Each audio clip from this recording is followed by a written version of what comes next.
Welcome to the Final Attack Podcast. I am the apprentice, and these are the tales and teachings of International Chess Master Emery Andrew Tate II.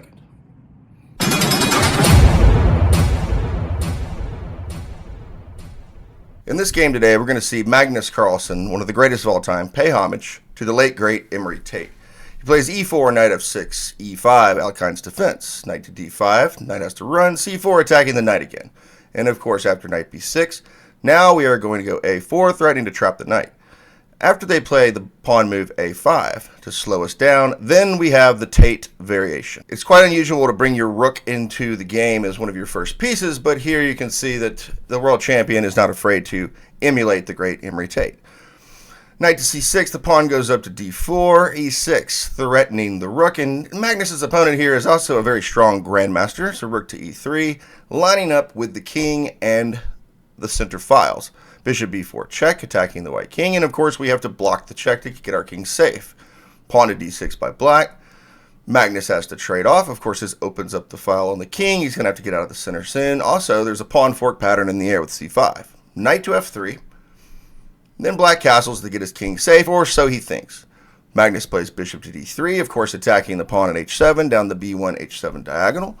And black plays rook to d8. Now here Magnus actually misses an immediate win. We're going to switch over now to the red analysis mode. This is one of the features of the Final Attack series. We have color-coded all analyses so that you will see the actual games in blue. You will see the next lines of analysis in red. If there's analysis within the analysis, it is green.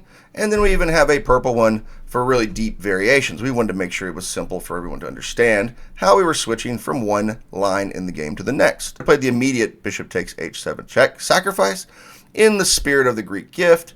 However, it's slightly different with a few different themes thanks to white's rook along the third rank. So king takes h7. Of course, the knight swings in next. Knight g5 check. This is a standard checkmating attacking theme. Of course, Emery Tate knows it. Of course, Magnus Carlsen knows it. Queen h5, the most powerful attacking move in chess. And of course, now the queen and the knight are coordinating. They're coordinating at the h7 square and the f7 square.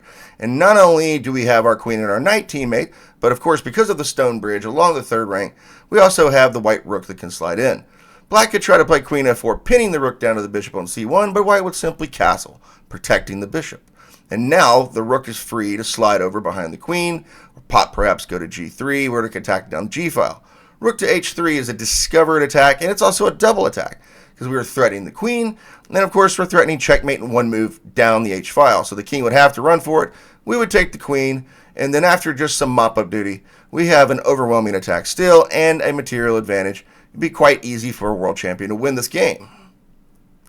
So now let's return to the main game and see how it finished instead. It was very similar, but Magnus decides to get his king safe first. And black needs to play something like h6, but then the pawn c5 fork is still in the air. Black gets a little greedy here. He goes knight takes d4. And of course, after knight takes d4, the queen recaptures on d4, and we have the same attacking theme as before, only with slightly different teammates at work.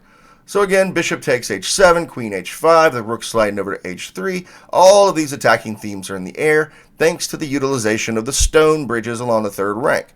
Bishop takes h7 check, bringing out the black king, the most powerful attacking move in chess, queen h5 check, forcing the king back. And of course, we just slide the rook over along the bridge from the center of the board to the king side, creates the battering ram down the h-file, threatens mate in one. We have to create some sort of escape for our king, and now Magnus has the crushing rook d1, which is a skewer down the open d-file.